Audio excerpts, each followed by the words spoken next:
안녕하세요. 저는 딸아이를 혼자 키우고 있는 30대 후반 여자입니다.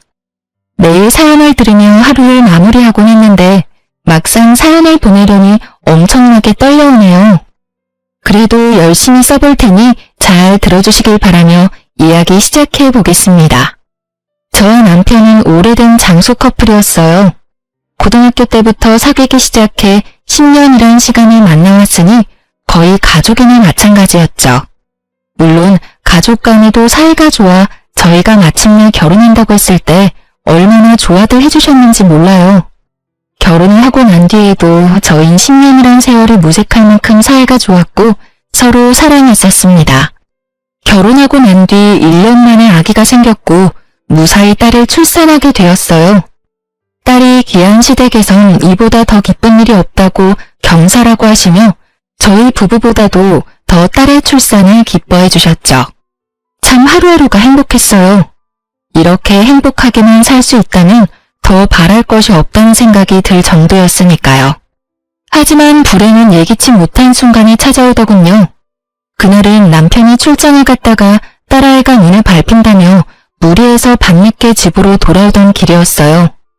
평소 안전운전이 강박에 가까울 정도의 남편이었던지라 별 걱정을 하지 않았는데 그만 교통사고가 나고 말았습니다. 화물운전을 하던 상대방 운전자가 졸음운전을 했다고 하더군요.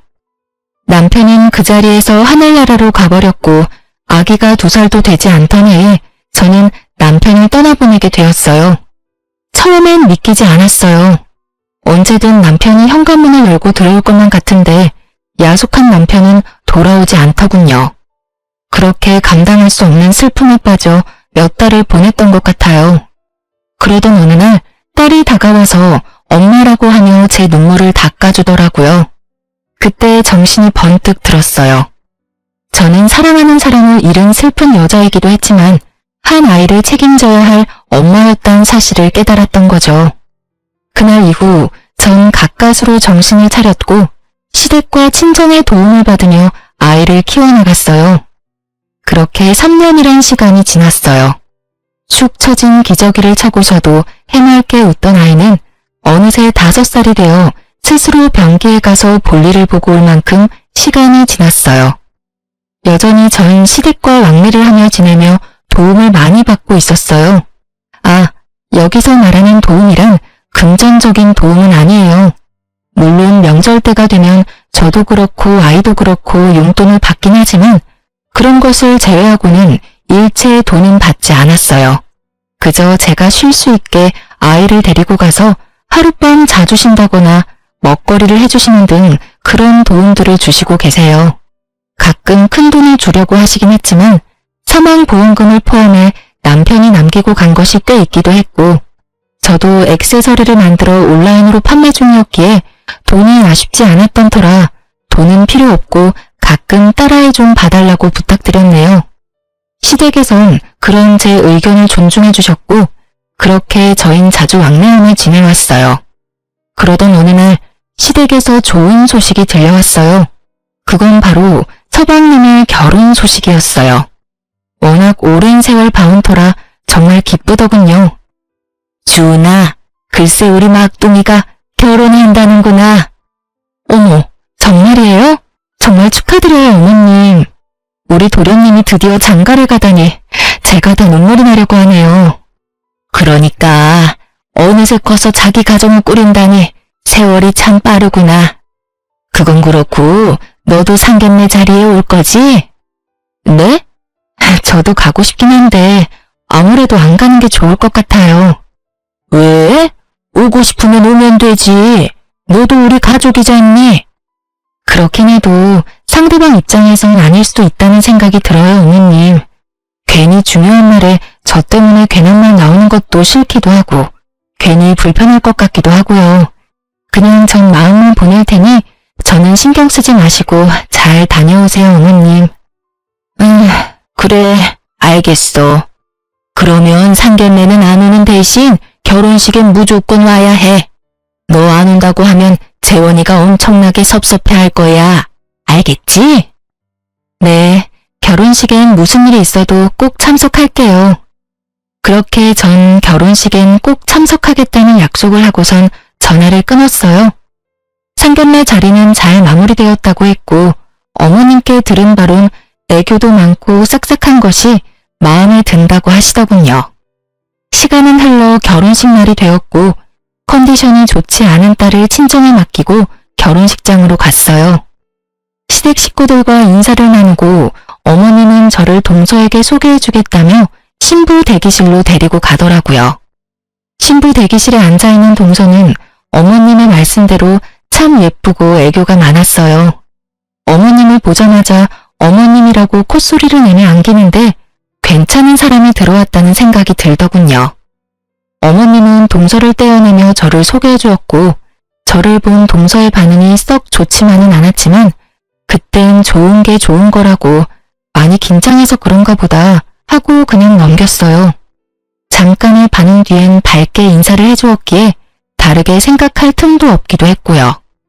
결혼식은 잘 마무리되었고 어느덧 두 사람이 신혼여행에서 돌아와 처가를 거쳐 시댁으로 오는 날이 되었어요. 결혼을 하고 시댁으로 동서가 첫인사를 오던 날, 전 동서의 마음을 확실하게 알게 되는 날이 되었습니다. 그날도 마찬가지로 어머님의 권유로 딸과 함께 시댁으로 가게 되었고 뒤이어 동서와 서방님도 들어오더라고요. 모른 척하기에도 힘든 거리에 제가 있었는데도 불구하고 동서는 저를 본체만 채하며 어머님께 달려가 안기더군요. 순간 이건 뭐지? 하는 생각이 들긴 했지만 애써 부정적인 생각은 무시하려고 애썼어요. 그렇게 시작된 선물 증정식. 기대될 리 없었고 역시나 저와 딸을 챙기지 않은 모습에도 실망은커녕 당연하다고 생각했어요. 동서의 입장에선 충분히 준비하지 않을 수 있다고 생각했으니까요. 하지만 서방님의 생각은 다른 듯 동서에게 질책 아닌 질책하더라고요. 여보, 형수님이랑 희은이 선물은? 어? 그게 내가 깜빡했어. 어쩌지? 그런 말이 어디 있어. 내가 산다고 하니까 당신이 산다고 우겨서 내가 알겠다고 한 건데. 여자가 필요한 건 여자가 잘 안다고 호언장담하더니 이제는 어떻게 해. 내가 다른 건 몰라도 형수님이랑 희은이 선물은 꼭 챙겨달라고 부탁까지 했잖아. 그게 중요한 선물이라서 고민하다가 그냥 잊었나 봐.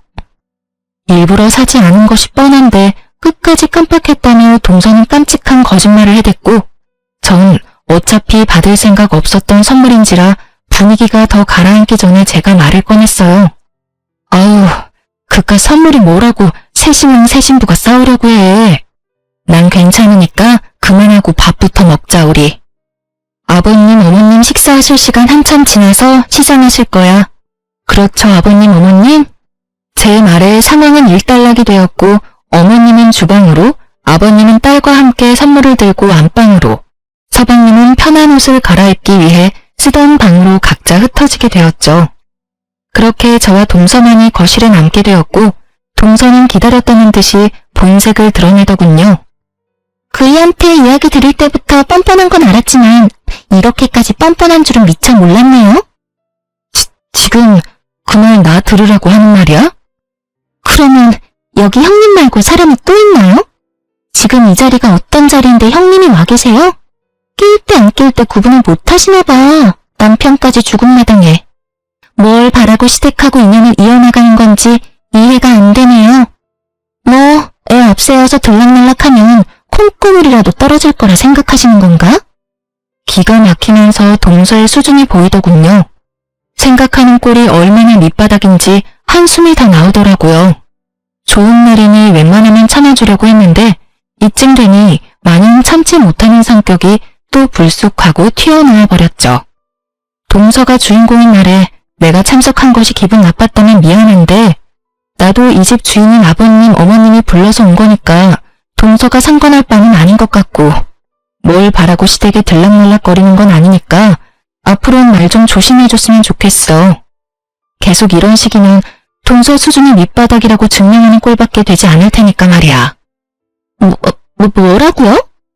언성 낮춰. 그러다 어머님 나오시면 곤란한 건 동서이지 않을까? 동서는 제 말에 무어라 받아치려고 했고 저 역시 지지 않겠다는 의지로 동서의 입을 주시하고 있었어요. 바로 그때 어머님이 밥 준비가 다 되었다고 하시며 나오셨고 동서는 얼굴색 하나 바뀌지 않고 아무 일도 없었던 척을 하며 어머님께 찰싹부터 아양을 떨기 시작하더군요. 그 모습을 보는데 그야말로 기가 막히고 코가 막혔지만 어쩌겠어요? 엄연히 따져보면 이제 전 남남이고 동서는 가족인 것을요. 새로운 가족이 저를 탐탁지 않아 한다면 제가 빠져주는 것이 도리라는 생각이 들었어요.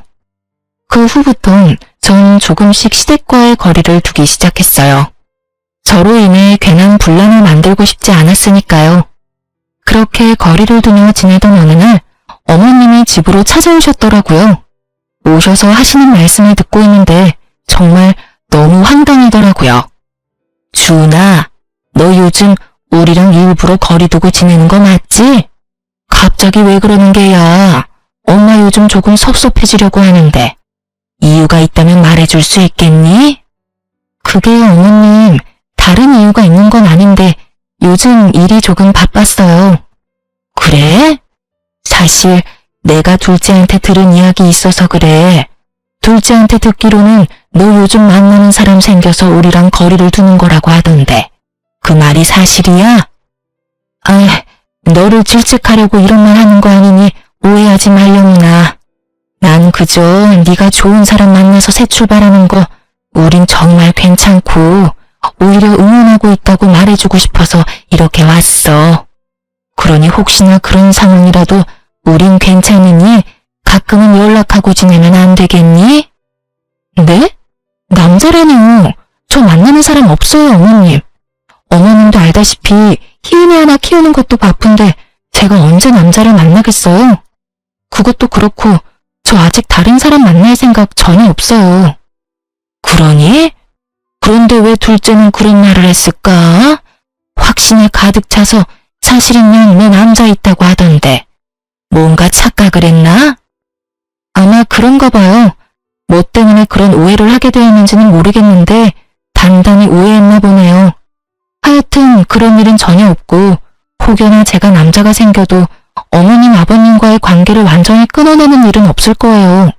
우리 희은이 할머니 할아버지인데 제가 어떻게 그 천륜을 끊겠어요?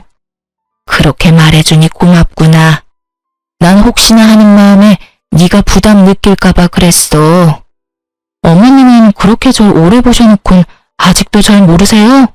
제가 부담을 느끼거나 불편해할 성격으로 보이세요? 하긴 넌 참는 성격은 아니지. 늙으니까 이래. 괜한 걱정만 늘어.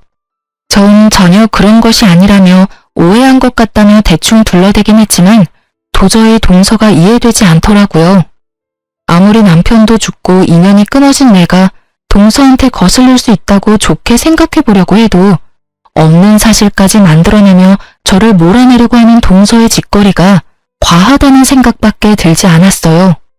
당장이라도 동서에게 왜 그런 있지도 않은 일을 말하고 다니냐고 묻고 싶었지만 전화번호도 모를 뿐더러 오해도 다 풀렸으니 괜한 입씨름하지 말자는 생각에 그냥 넘어가 주었어요. 전 다시 일상으로 돌아와 지내고 있었고 딱히 동서와 마주칠 일이 없으니 자연스럽게 기분 나빴던 일은 잊고 지내게 되었죠. 그렇게 바쁜 일상을 보내며 지냈고 웬만하면 동서와 마주치지 않으려고 했는데 마주쳐야만 하는 날이 다가오더군요. 그건 바로 남편의 기일이었어요. 서방님이 장가를 가기 전까진 매년 시댁에 모여 다 함께 밥을 먹곤 했어요. 제사를 지내지 않는 시댁이라 식사로 제사를 대신했던 곳인데 상황이 이러하니 그것마저도 고민스럽더라고요. 그래서 전 올해가 마지막이라는 생각으로 시댁으로 향했어요. 매년 딸과 함께 참석했었는데 가끔 마주치는 동서가 제 딸을 대하는 태도가 상당히 눈을 거슬렸던지라 딸은 친정에 맡기고 혼자 시댁으로 향했죠. 자신도 할머니 할아버지가 보고 싶다고 울고 불고 하는 딸을 어르고 달래는데 얼마나 진땀을 뺐던지 평소라면 택시를 타고 갔을 거리를 바람도 쐴 겸 걸어가고 있었어요. 얼마나 걸었는지 어느새 시댁이 가까워지고 있었고 동서 역시 일찍 나섰는지 제 앞에 걸어가고 있더군요. 아는 척을 해야 하나 말아야 하나 나름 진지하게 고민하고 있는데 앞서가는 동서의 통화하는 목소리가 들려오는 것이 아니겠어요? 이미 아는 척할 타이밍을 놓쳤고 전 그저 조용히 동서의 뒤를 따르며 본의 아니게 그 내용을 다 듣게 되었습니다. 아니 오빠, 갑자기 그런 큰 돈을 어떻게 달라고 해. 그 사람들이 바본 줄 알아? 시집 온 지 얼마나 됐다고 덜컥 돈을 달라고 해? 생각을 좀 하고 말하란 말이야. 아, 상황 보니까 형도 줄 거 없고 내가 아들 하나 낳아주고 거머리같이 붙어있는 형님만 몰아내면 그놈의 재산 받는 건 일도 아닐 것 같으니까 우선 기다려. 괜히 돈 이야기 잘못 꺼냈다가 나 이 사람이랑 이혼이라도 하게 되면 오빠가 다 책임질 수 있어? 다 해결할 수 있냐고. 그러니까 자꾸 전화하지 말고 기다려. 알겠어? 오빠와 돈이라니. 오빠라고 하니 당연히 친정오빠가 떠올랐고 돈 이야기도 나오니 동서의 친정에 돈이 필요하구나 하는 생각이 들더라고요. 친정을 돕고 싶은 마음이야 이해가 되지 않는 건 아니었지만 그런 이유로 저의 딸과 시댁의 인연을 끊어놓으려고 했다니 그간 눌러왔던 화가 슬슬 올라오는 것이 느껴졌어요. 이대로 마주했다간 정말 큰 싸움이 날 것 같은 생각에 전 천천히 걷기 시작했고 어느새 거리가 벌어진 동서는 편의점으로 들어가서 맥주와 아이스크림을 사서 나오더니 그 자리에서 맥주와 아이스크림을 차례대로 먹어치우더라고요. 또 그 모습을 보니 화가 가라앉으며 안쓰러운 마음이 살짝 들더군요. 오죽 답답한 상황이면 그 대낮에 앉지도 않고 그 자리에서 술을 한 번에 때려 넣을까 싶어서요. 그렇게 동서는 시댁으로 들어갔고 저 역시 시간차를 두고 시댁으로 들어갔어요. 거실엔 어머님은 보이지 않고 동서는 덩그러니 앉아있더라고요. 어깨도 축 처진 것이 왜인지 모르게 안쓰럽게 느껴지던 그때 저의 이런 생각이 참 한심하게 느껴진 말들이 동서의 입에서 쏟아져 나오더군요. 일찍 왔네 동서. 오느라 고생 많았겠다. 고생요? 많았죠 고생. 아니 죽었으면 끝이지. 죽어서까지 왜 남은 사람을 귀찮게 하는 건지 모르겠네요. 이게 뭐예요? 바쁜 회사 연차까지 쓰고 시댁이 와서 밥상이나 차려야 하냐고요. 그 순간 눈앞이 깜깜해지며 떼개의 뒤통수를 얻어맞은 것처럼 머리가 얼얼해지더군요. 그리고 깨달았어요. 아, 저런 인간에겐 일말의 동정심도 사치이며 인간답게 대우해주면 안 될 인간이라는 것을요. 그랬어? 그런데 동서, 그렇게 이 식사 자리가 불만이었으면 동서가 오지 않았으면 됐잖아. 일전에는 동서가 주인공인 자리였다고 쳐도 오늘은 내 남편을 위한 자리인데 그런 마음으로 굳이 와서 그딴 말이나 짓거리고 있으면 내가 기분이 뭐 같지 않겠어? 뭐 같다니 형님 말이 좀 거치시네요? 그리고 저러고 뭐 오고 싶어서 온 줄 아세요? 저도 딱히 오고 싶지 않았는데 온 집안이 한통속이 돼서 대단한 사람 죽은 날인 양 이 난리를 부르는데 어쩌겠어요? 꼴값 떨어도 내가 그 장단에 맞춰줘야지. 저도 정말 오기 싫었다고요. 그러면 지금이라도 돌아가. 내가 말은 잘해줄 테니까. 뭐라고요? 형님이 뭔데 가라 말아요. 내 남편을 위한 날이니까 내가 가라 말라 하는 거야. 다시 한번 말할게. 오늘은 동서가 그 꼴값 떤다고 여기는 내 남편을 기리는 날이야. 우리에겐 다른 어느 날보다 중요한 날이지만 동서에겐 그렇지 않다는 것까진 나 충분히 이해해. 말이야 바른 말이라고 한 번도 보지 못한 아주버님 뭐가 그렇게 중요하겠어? 동서 말대로 산 사람이 중요한 건데 그렇지? 그런데 아무리 그렇다고 해도 죽은 사람이 뭐라고 이딴 말이나 짓거리면서 그런 역겨운 마음으로 참석하는 건 안 싫고 내 남편도 달갑진 않을 거야. 그러니까 당장 돌아가. 오늘은 동서가 뭐라고 하든 내가 이 집의 가족이니까 말이야. 가족. 제 입에서 나온 가족이란 단어가 동서에겐 참 많이도 거슬렸던 모양이더라고요. 그 단어가 나오자마자 바르르 떨어대며 화를 내더군요. 가족? 지금 가족이라고 했어요? 어떻게 형님이 가족이에요? 아니, 형님이라고 부르는 것도 진짜 웃긴 거 알죠? 남편도 죽은 지가 3년이나 지났는데 왜 이때껏 이러고 있나 몰라?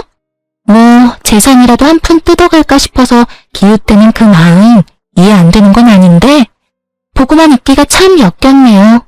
너무 추해서요. 저요, 욕이라면 정말 둘째가라면 서러울 정도로 찰지게 잘하는 여자인데 이 순간 욕이 튀어나오려고 하는 걸 얼마나 참았나 몰라요.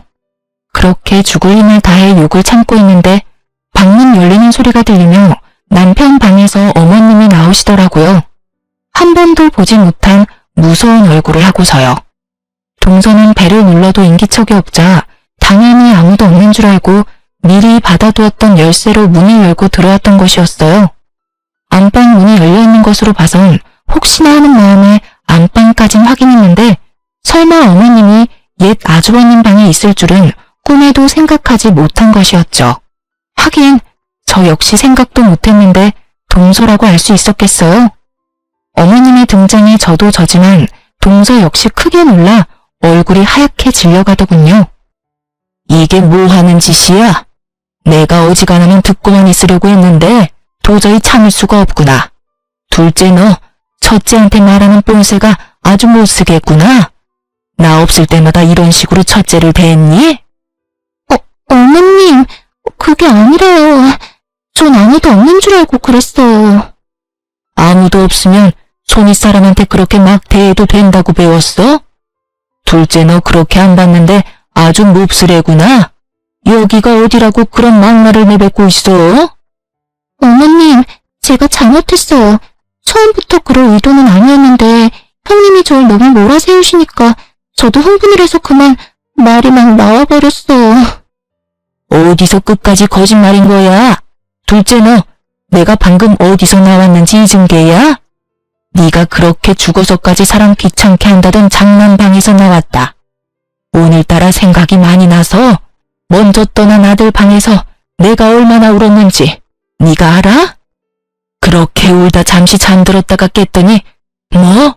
죽었으면 그만이야? 귀찮아? 내가 너 처음 이 말할 때부터 당장이라도 뛰어나오고 싶은걸 그럴 수도 있겠다 싶어서 참고 있었더니 도가 지나쳐도 한참 지나치지 않니? 동서는 눈물을 흘릴 뿐 아무 말도 하지 못하고 있었고 그런 동서를 쏘아보시던 어머님은 문득 동서가 제게 남자가 있다고 한 말이 떠오르셨는지 그것에 대해서도 물어보시기 시작했어요. 둘째 너, 첫째가 남자 생겨서 우리랑 거리 두는 거라고 했던 말, 그것도 혹시 지어낸 말이니? 내가 이상하다 싶었는데 첫째가 아니라고 분명하게 말하니까 둘째 네가 오해했다고만 생각하고 넘어갔어. 그런데 너 오늘 이러는 거 보니까 아무래도 그냥 넘길 문제는 아닌 것 같구나. 너 정말 거짓말까지 하면서 형님을 모함한 거니? 그런 거야? 어머님의 화는 극에 달해 보였고 동서 역시 절벽 끝에 매달린 사람처럼 보였어요. 제3자인 제가 봐도 해결 방안이 없어 보였으니까요. 그래서였을까요? 동서는 무리수를 쓰기 시작하더라고요. 어머니, 잠시만요. 뜬금없이 헛구역질을 하던 동서는 이내 화장실로 뛰어가더군요. 화장실에선 세면대 물소리와 함께 동서의 헛구역질 소리가 계속해서 들려왔고 이내 물소리가 멈추는가 싶더니 동서가 입을 닦으며 나왔어요. 그러면서 되지도 않는 연기를 하기 시작하더라고요. 너 갑자기 왜 그러니? 어디 아파? 체했니? 아니, 그게 아니라 사실은 제가 임신을 했어요. 며칠 전부터 속이 계속 좋지 않아서 테스트기로 했는데 2주일이더라고요. 워낙 초기라서 그이한테도 말 못했어요. 혹시 모르는 일이니까 안정기에 들어서만 말씀드리려고 했는데 속도 좋지 않고 잠도 잘 못 자서 제가 너무 예민했나 봐요. 형님 죄송해요. 기분 많이 나쁘셨죠? 어머님 정말 죄송해요. 아무리 그래도 말을 가려가면서 해야 했는데 제가 경솔했어요. 동서는 임신 연기의 마침표로 헛구역질을 다시 하기 시작했고 어머님은 다른 것도 아닌 임신이라고 하니 한 발 물러서시더라고요. 그 문제는 추후에 다시 말하기로 하고 일단 작은애 방에 들어가서 좀 누우렴. 나도 둘째 가졌을 때 입덧을 그렇게 했는데 시도둑질 못한다더니 너도 입덧이 심할 건가 보구나. 그렇게 서 있지 말고 어서 가서 누워. 음식은 우리가 할 테니까. 네, 어머님. 그럼 저는 좀 들어가 볼게요. 끝까지 가슴을 두드리며 방으로 들어가는 동서를 보고 있자니 참 어이가 없더군요. 분명 맥주 한 캔을 그 자리에서 한 방에 먹어치우는 걸 제 두 눈으로 똑똑히 봤는데 임신이라뇨. 도무지 임신 사실을 안 사람이 할 행동은 아니었기에 동서의 임신 주장은 알아볼 것도 없이 거짓이었죠. 당장이라도 이 모든 상황을 빠져나가기 위한 동서의 거짓말임을 알리고 싶었지만 증거도 없을 뿐더러 또 무슨 수를 쓰며 빠져나갈지 모르는 일이니 일단 그 장단을 맞춰주기로 했어요. 동서는 최선을 다해 잠든 척을 했는지 동서를 뒤따라 방으로 들어가셨던 어머님이 나오시며 동서가 겨우 잠이 들었다고 하시더군요. 입덧이 저리 심해서야 겨우 잠들었어. 그래요? 잠드는 거 보고 나왔단다. 첫째야, 마음 많이 상했지? 둘째가 임신 때문에 너무 예민해서 뱉은 말이니 마음에 너무 담아두지 말려무나. 그럼요. 너무 걱정하지 마세요. 첫째 너 언젠가부터 거리 두던데 둘째 때문에 그랬지? 하는 말 들어보니 이렇게 군 게 처음도 아닌 것 같던데. 아우, 물어 뭐해? 넌 분명 아니라고 할 사람인데. 내가 정말 당장이라도 내쫓고 싶은데 임신까지 했다는데 어쩔 도리가 없구나. 어휴. 그래도 첫째야, 나한텐 언제까지나 네가 내 첫 번째 며느리란다. 그것만은 기억해 주렴. 네, 어머님, 감사해요. 그래, 배가 고프진 않니? 얼른 식사 준비해야겠는걸? 어머님, 저 올해는 그냥 집에 가서 먹을게요. 아무래도 오늘은 날이 아닌 것 같아요. 상황도 그렇고 제 마음도 편치 않아서요. 그래도 그렇지. 1년에 한 번뿐인 날인데 혼자서 괜찮겠어? 네, 괜찮아요. 네 뜻이 그렇다면 알겠어. 다시 한번 말하지만 오늘 둘째가 한 말은 모두 잊어버리렴. 내가 대신 사과하마. 알겠지? 상황도 상황이었지만 아무래도 동서가 신경이 쓰여 안 되겠더라고요. 거기에다 음식 냄새를 풍기며 괜한 상을 차렸다가 또 무슨 꼴을 볼지 모를 일이었으니까요. 다른 날도 아닌 남편의 기일날 더는 힘 빼고 싶지 않았어요. 어머님은 그렇게 말하는 제가 많이 지쳐 보였는지 알겠다고 해주셨고 전 챙겨왔던 짐을 다시 챙겨 나가려는데 마침 서방님이 들어오시더라고요. 척 보면 척이라고 제 표정이 그리 좋지 않은 데다가 밥도 먹지 않고 집으로 돌아간다고 하니 데려다 주겠다며 따라 나서더군요. 서방님을 알고 지낸 것도 20년 가까이 되어가는데 말이 서방님이지 저에겐 친동생과도 다름이 없었던 터라 저는 동서의 일을 그냥 넘길 순 없었고 서방님과 이야기를 해봐야겠다고 생각했어요. 그래서 저를 따라 나선 서방님에게 모든 사실을 말해주었습니다. 친정 오빠와의 통화부터 시작해서 임신이라는 쇼를 벌인 일까지요. 모든 사실을 들은 서방님은 표정이 급격하게 굳더니 경악스러운 말을 하더군요. 형수님, 확실히 오빠라고 했어요? 잘못 들은 거 아니에요? 잘못 듣기는 확실하게 오빠라고 하면서 그렇게 큰 돈이 어디 있냐고 하더라니까. 친정이 아무래도 많이 힘든 것 같던데. 아무리 그래도 그렇지 임신했다는 거짓말은 좀 아닌 것 같아서 말해주는 거예요. 동서랑 이야기 좀 해보라고. 도대체 어떤 상황인 건지, 왜 나한테 그렇게까지 불만이 많은 건지, 그리고 임신했다는 말은 또 무슨 말인지. 난 우리 서방님이 행복했으면 좋겠어요. 말이 서방님이지 내가 친동생처럼 여기는 거 잘 알잖아요. 잘 알죠. 그런데 형수님, 집사람 오빠가 없어요. 외동이라고요. 제가 알기론 가까운 친인척도 없어서 오빠라고 부를 수 있는 사람이 없어요. 어? 그게 정말이에요? 그럼 이게 어떻게 된 일이래요? 분명 오빠라고 하면서 나만 몰아내고 아들만 낳아주면 그깟 돈 얼마든지 받아낼 수 있다는 식으로 말하던데 난 친정이 많이 힘든가 보다 했죠. 아무래도 이거 보통 문제가 아닌 것 같은데. 아무래도 그런 것 같아요. 형수님, 일단 확실한 건 믿을 수 없는 사람이면 확실하네요.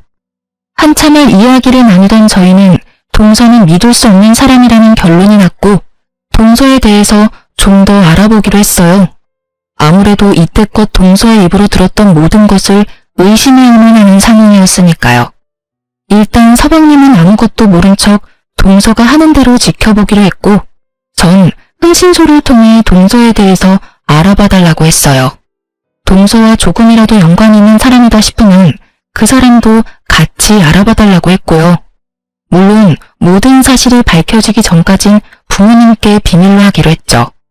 흥신소의 연락을 기다리는 동안 그야말로 피가 마른다는 기분이 어떤 기분인지 알겠더군요. 어느 날은 동서가 그날 마신 술이 무알코올 맥주이고 임신 사실이 진실이었으면 좋겠다고 생각했다가도 그간의 동서 행실을 떠올리는 날엔 더는 서방님이 상처받는 일이 없게 더는 충격적인 사실이 없었으면 좋겠다고 생각하곤 했어요. 그렇게 피마르는 시간이 지나고 기다리던 흥신소에서 연락이 왔어요. 안녕하세요, 사모님. 저희가 좀 알아봤는데 의뢰 부탁해주신 분은 이미 결혼하신 상태입니다. 4년 전 결혼을 하신 분이고 혼인신고도 하셨던데요. 아마 동생분이 아직 혼인신고를 하지 않으셔서 모르고 계셨던 것 같아요. 그리고 말씀하셨던 임신도 알아봤는데 임신 아닙니다. 산부인과에 다니길래 임신했나 싶었는데 조사해보니 임신이 아니라 임신을 서두르려고 검진만 받고 배란을 받으러 다니는 거더라고요. 그렇게 낳은 자식 출생신고는 어떻게 하려고 하는 건지는 몰라도 대범한 여자인 건 확실해요. 이 여자랑 이 여자 진짜 남편 둘 다 빚이 꽤 되던데 뭐 때문에 진 빚인지까지는 알아내지 못했고요. 한 가지 확실한 건 돈 노리고 계획적으로 접근한 것 같아요. 이 여자 진짜 남편이 2년 전쯤 동생분 회사로 이직했는데 그때 알고 지내면서 우연찮게 그 집에 돈이 좀 있다는 걸 알고 일을 저지른 것 같더라고요. 그래도 그렇지 어떻게 자기 와이프를 다른 남자한테 소개해주고 결혼시킬 생각을 했는지 세상 돌아가는 게 참 말세죠. 일단 지금까지 한 조사서랑 사진 보내드릴 테니 한번 확인해 보시고 또 궁금한 점 있으시면 언제든지 연락해 주세요. 막장도 그런 막장이 없더라고요. 어떻게 사랑하는 여자를 다른 남자에게 시집 보낼 수가 있는 것인지 이놈이나 인연이나 이해 안 되기는 매한 가지더라고요. 직원분 말씀대로 말세인 게 틀림없죠. 그러면서도 동서가 저에게 했던 그 모든 행실들이 이해되더군요. 얼마나 저와 저의 딸이 눈의 가시 같았을까요? 당연히 외동인 줄 알고 시집 왔는데 버젓이 저와 딸이 시댁을 오가고 있었으니까요. 돈은 급한데 죽은 장남의 자식이 알짱대고 있었으니 말이 그따위로 나올 수밖에 없었겠죠. 전 모든 사실을 서방님에게 알려주었고 서방님은 적당한 때가 올 때까지 일단 기다리겠다고 하더군요. 초음파 사진까지 구해와서 서방님에게 보여줬다는 이야기를 듣는데 어떤 면에선 참 대단하다는 생각마저 들더군요. 그렇게 서방님은 동서에게 어떤 압박도 하지 않고 동서의 임신 연기를 지켜보며 적당한 날을 기다리고 또 기다렸어요. 생각보다 기다림은 짧았고 동서는 더욱 대단한 행보를 이어가더군요. 어느 날 기니 할 말이 있다며 저까지 시댁으로 불렀고 전 긴장된 마음으로 시댁으로 갔어요. 또 무슨 말로 사람을 기만할까 하는 생각을 하며 동서를 보고 있는데 다짜고짜 동서가 울기 시작하더군요. 그러면서 하는 말이 참 가관이었습니다. 아버님, 어머님, 그리고 여보, 모두들 죄송해요. 저 유산했어요. 사실 그날 형님이랑 다투고 난 뒤부터 배가 자꾸 당기고 아파서 병원에 갔더니 괜찮다고 해서 안심했는데 요 근래 계속 몸도 그렇고 배도 아파서 이상하다 싶었어요. 그래도 설마 아니겠지 했는데 이번에 검진을 갔더니 아기가 심장이 뛰지 않는다고 하더라고요. 많이 기뻐해 주셨는데 죄송해요. 정말이지 박수라도 쳐주고 싶은 심정이더라고요. 어쩜 저렇게 연기를 잘하는지. 동서가 생각했을 땐 이렇게까지 하면 시댁 식구들이 저를 원망하며 사이가 급격하게 멀어질 거라 믿어 의심치 않았겠지만 그건 동서의 크나큰 착각이었죠. 감사하게도 함께한 세월이 긴 만큼 두 분 다 저에 대한 신뢰도가 높았고 무엇보다 어머님은 동서가 말하는 그날 처음부터 끝까지 모든 이야기를 다 들었던 터라 저를 책망하기는커녕 동서를 나무라기 시작하셨어요. 둘째 너, 유산한 건 참 유감스럽고 슬픈 일이지만 그렇다고 그걸 첫째 탓으로 몰아가는 건 좀 아니라고 본다. 아무리 네가 힘들다고 해도 남 탓으로 모는 건 좋지 않아. 그날 내가 다 들었는데 처음 시작도 둘째 네가 했고 마지막까지도 네가 첫째에게 모진 말을 뱉어내지 않았니? 내가 알고 하늘이 아는데 어쩜 넌 이런 일을 겪고도 반성하는 모습이 없니? 어머님, 정말 너무하시는 거 아니세요?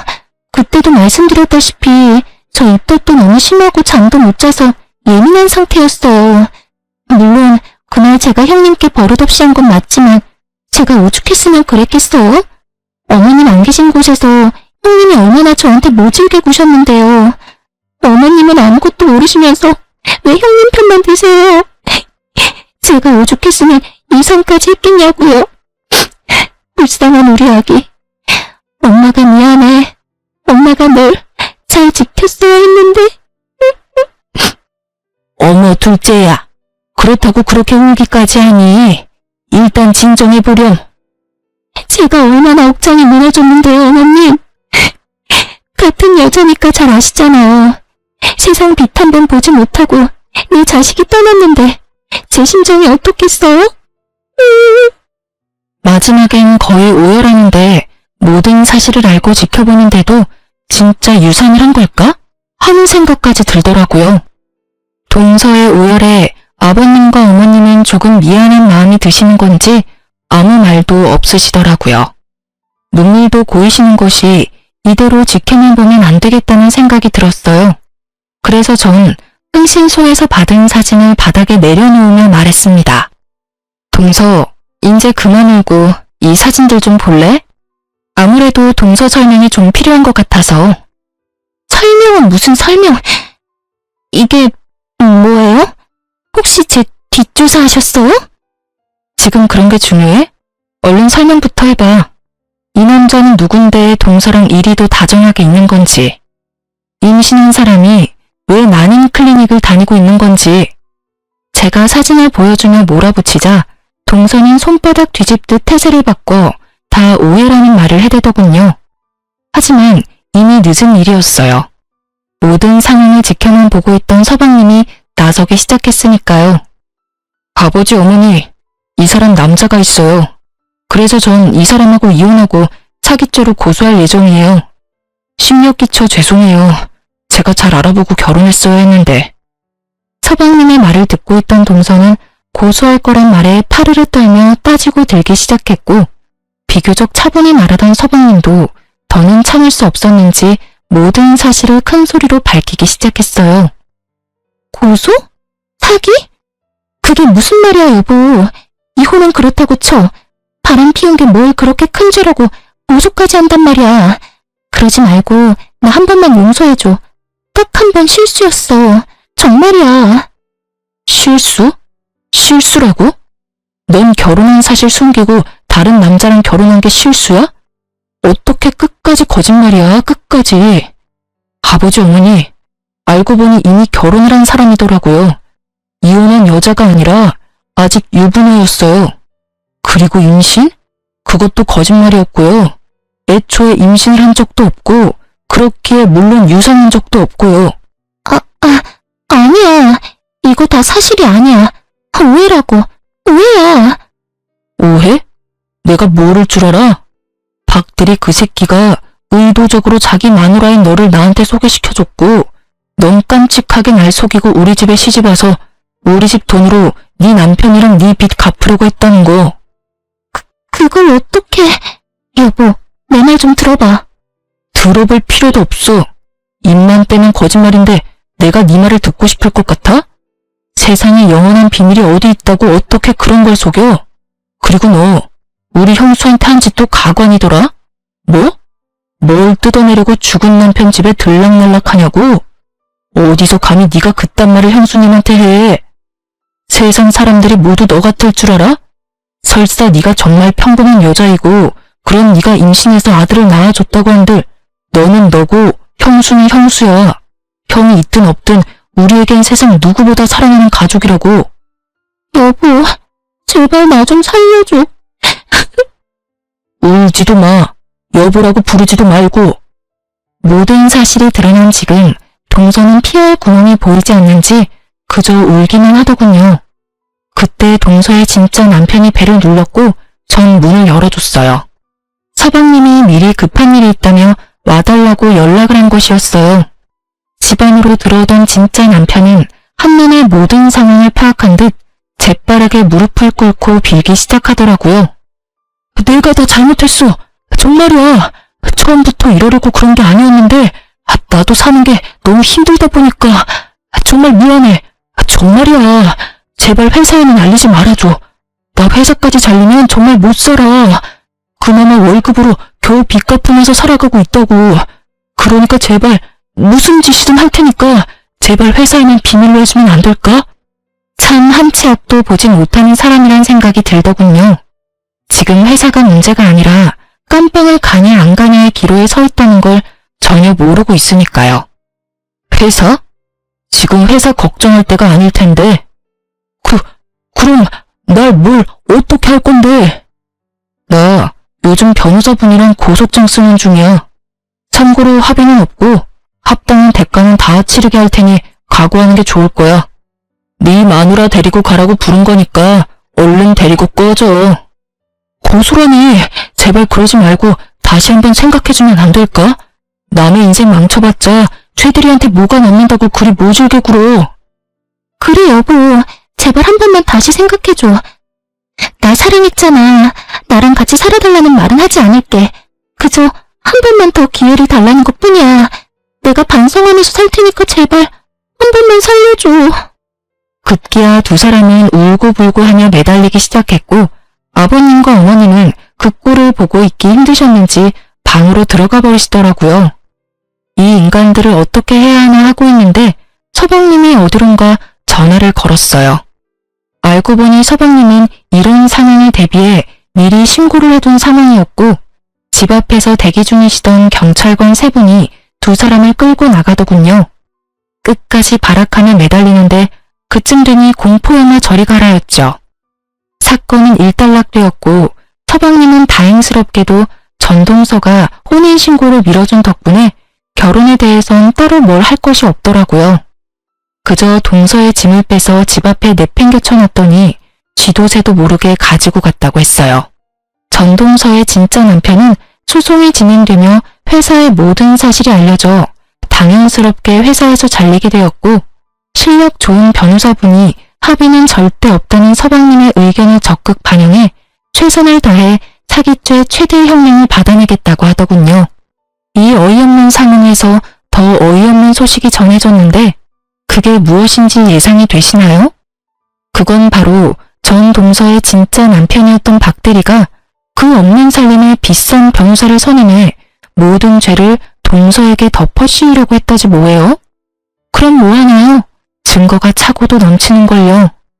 괜한 돈 낭비만 하고 다니는 진짜 남편과는 달리 전 동서는 진짜 남편에게 배신당하고 자포자기인 상태에서 판결만 기다리고 있는 상태라고 하더군요. 그렇게 그 거머리 같은 사기꾼들과의 인연은 끝이 났어요. 전 여전히 시댁과 친정의 도움을 받으며 잘 지내고 있어요.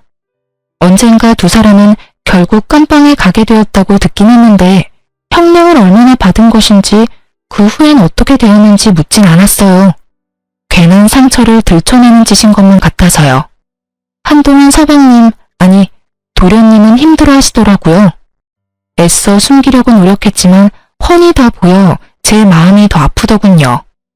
하지만 시간이 약이라는 말이 딱 맞는 게 요즘은 꽤 많이 잘 지내고 있어요. 최근에 제가 급하게 일이 있어 도련님께 아이의 하원을 부탁한 적이 있는데 그날 딸을 데리러 간 도련님이 선생님에게 반하신 건지 선생님에 대해 이것저것 물어보더라고요. 참고로 전 대에 대찬성이에요. 그렇지 않아도 평소 제가 좋게 보던 분이라 내심 잘 됐으면 하는 마음으로 앞으로 자주 딸의 하원을 부탁할 계획이에요. 그리고 최근에 시댁에서 건물 한 채를 넘겨주셨어요. 전 너무 과하다며 이미 받은 것이 너무 많다며 거부했지만 어머님이 이렇게 말씀하시더라고요. 첫째야, 내가 이번 일 겪으면서 느낀 바가 많아. 내 생각 같아선 언제까지나 네가 우리 가족이고 그 사실은 변함없을 테지만 또 사람 일이 어떻게 될 줄은 모르는 일이지 않니? 그리고 어차피 이 건물은 너한테 주려고 했던 거였어. 이왕 줄 거 조금 더 일찍 주는 것뿐이니 받아주려무나. 어떻게 되기는요. 희은이가 있는데 죽을 때까지 가족이죠. 그렇게 생각해주니 고마워. 너 내가 했던 말 기억하지? 혹시나 좋은 사람 생기면 새 출발하라는 말. 나도 그렇고 네 아버지도 그렇고 우린 네가 좋은 사람 만나서 다시 사랑받으면서 살았으면 좋겠어. 혼자 긴 여생을 살아가는 건 너무 외롭지 않겠어? 그러니 너도 좋은 사람 있으면 연애도 하고 연애하다 이 사람이다 싶으면 결혼도 해. 알겠지? 건물은 잘 챙겨뒀다 기은이 공부도 시키고 너 결혼하게 되면 결혼 자금으로도 쓰려무나. 이렇게까지 챙겨주시는데 더는 싫다고 할 수도 없는 노릇이길래 못 이기는 척 받아뒀어요. 어머님이 계속 말씀하시니까 문득 결혼 생각을 다시 해보게 되었어요. 그런데 글쎄요. 앞으로는 어떻게 될지 모르겠지만 아직까진 결혼 생각이 전혀 없네요. 아직은 하늘에 있는 남편만큼 다른 사람을 사랑할 자신이 없는 거 있죠? 그저 딸아이와 함께 행복하게만 살아가려고요. 이로써 저의 시댁 이야기는 끝이 났습니다. 긴 사연 들어주셔서 감사합니다.